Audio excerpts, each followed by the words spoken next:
bawat isa ay may tungkulin. Ang hawak ng bansay natin ang pag-ibig sa kapayapaan na ulan ng Pilipinas.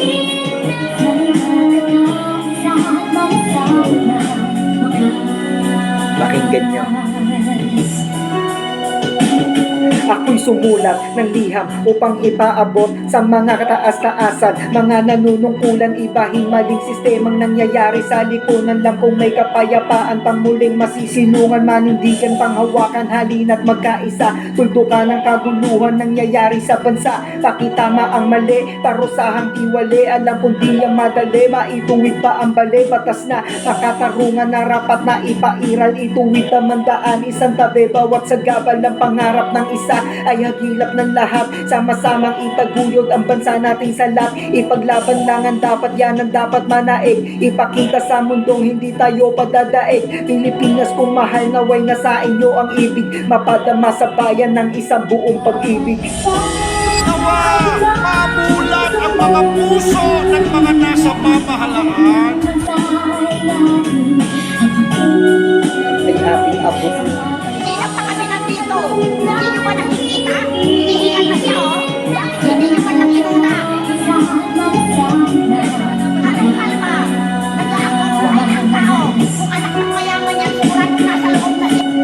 Walang katapusang gulo, walang katapusang bangayan, walang katapusang pagtatalo, walang katapusang himagsikan.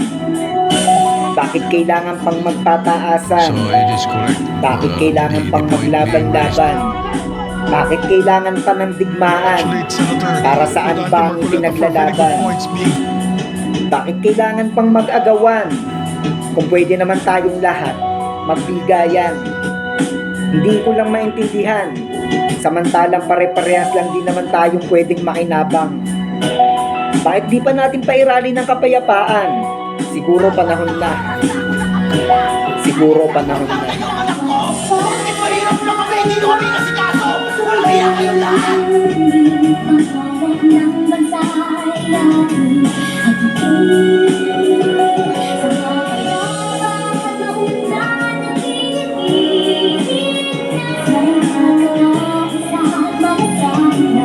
Ng Pilipinas, ang mga kapulisan ang inuunang hulihin, yung mga vendor na nagtitinda ng gulaman, nagtitinda ng mga pagkain at mga kakanin sa gilid.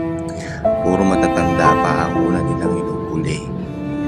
Ngunit ito mga pasaway sa kalsada, magnanakaw, snatcher, walang visibility na nagbabantay sa kanila.